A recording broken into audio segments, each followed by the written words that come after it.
आपण पाहत आहात महाराष्ट्र हलचल 24/7 न्यूज. मुख्य संपादक धनंजय तरारे.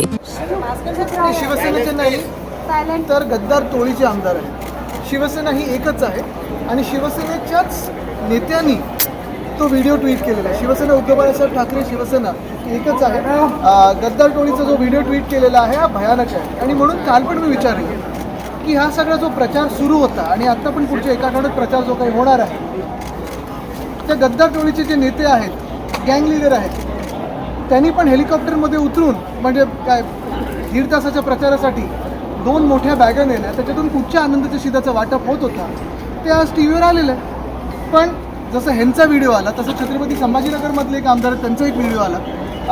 अनेक असे आमदारांचे व्हिडिओ आलेत. मग कोणाच्या जमिनीचं आलं असेल, कोणाच्या पैशाच्या नोटाचं आलं असेल, कोणाच्या दादागिरीचं आलं असेल, कोणी कोणाला मारतानाचं आलं असेल.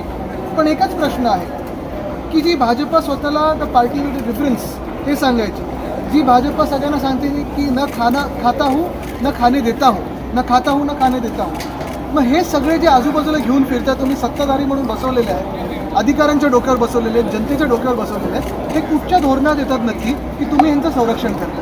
का यांच्यावर कारवाई होत नाही? काय नाटका होत नाही? आणि कधीपर्यंत थांबणार? बरं, त्या 22मध्ये ह्यांचं नाव आहे की नाही हे जरा ती 22ची यादी काढून बघा. संतोष देशमुख, आदित्यजी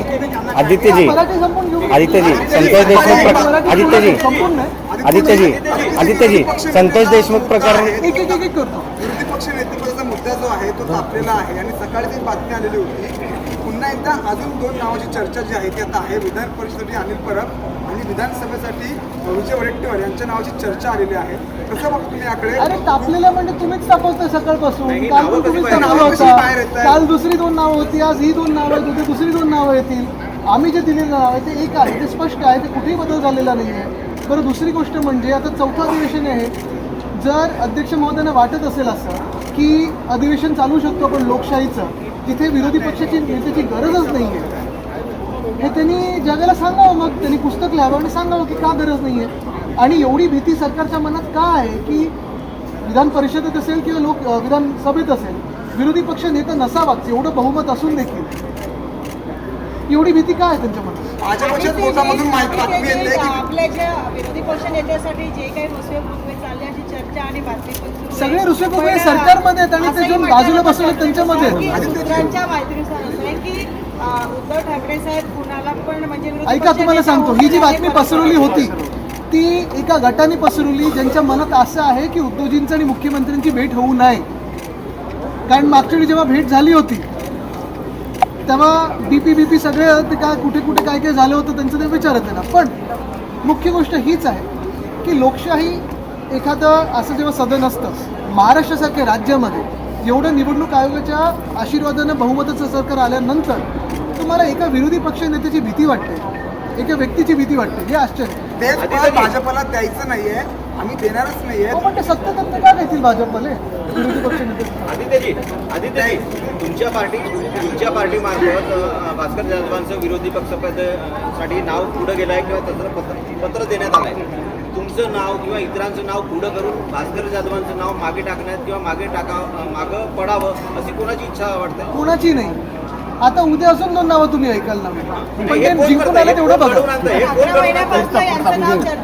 आदित्यजी बीडमधल्या संतोष देशमुख प्रकरणाला आज 1 वर्ष पूर्ण झालं आहे. त्यांच्या घरच्यांचं म्हणणं असं आहे आम्हाला अजून न्याय मिळाला नाही. अनेक आरोपी अजून मोकाटे बीडचं प्रकरण आहे, परभणीचं प्रकरण आहे, अशी अनेक प्रकरणं महाराष्ट्रात आहेत. आज देखील आम्ही सकाळी चर्चा करत होतो. पण मुद्दा असा आहे ना की पुढे सरकार काही करत आहे का? आणि ही जशी प्रकरणं आहेत तसं शेतकऱ्यांच्या पण आत्महत्या आहेत. हा पण प्रकार तसाच आहे, चालूच आहे. कुठेही पूर्णविराम त्याला होत नाही कारण सरकारकडून मदत मिळत नाही. आदित्यजी वाल्मिक करार बाहर आदित्यजी कैश के वीडियो जो सामने आ रहे हैं और आज एक और एमएलए का वीडियो सामने आया है जिसमें नोटों की गड्डियाँ दिख रही है और वो वीडियो में नेताजी भी दिख रहे हैं. तो महेंद्र दलवी जी है, कभी कभार आपकी पार्टी में हुआ करते थे और अंबादास दानवे जी ने वो वीडियो ट्वीट किया है. बिल्कुल, आज जो अंबादास दानवे जी ने वीडियो ट्वीट किया है उसमें एक विधायक है जो कैश के साथ दिखाई दे रहे हैं. ऐसे ही कुछ महीने पहले और एक विधायक थे उसी मिंडी गुट के जो ऐसे ही कैश के बैग के साथ बैठे हुए थे. लेकिन सवाल यही है कि भाजपा जो खुद को पार्टी में तो डिफरेंस कहलाती है, भाजपा जो कहती है ना खाता हूँ ना खाने देता हूँ, इन्हीं सारे लोगों के बल पे अपनी सरकार मजबूत तरीके से बैठाई हुई है। तो क्या जवाब देगी वो देश को और लोगों को कि ऐसे सारे लोग, भ्रष्ट लोग लेके साथ सरकार चला रहे हैं? आपकी क्या मांग रहेगी? मांग करने की जरूरत क्या है? ऐसे लोगों को तो जेल में होना चाहिए। क्या कभी भी आपने देखा है लोकतंत्र में ऐसी बातें होते हुए? परसों भी जो आपने देखा होगा, एकनाथ शिंदे उतर रहे हैं हेलीकॉप्टर से, 2 बड़ी बैगें लेके जा रहे हैं, क्या था उसमें? इतनी बड़ी बैग कपड़ों के लिए, आधे घंटे के प्रचार के लिए।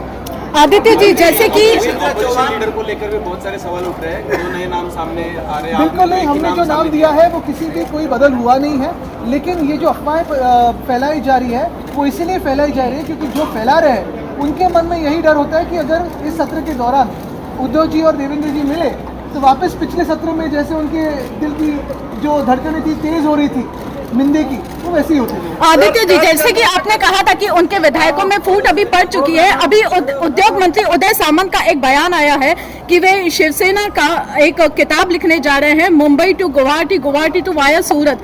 इसके ऊपर सर क्या कहना चाहेंगे?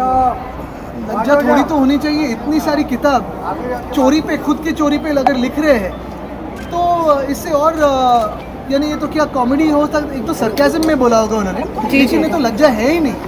ऐसे लोग किताब लिखे तो दुनिया की बेस्ट सेलर हो सकती है।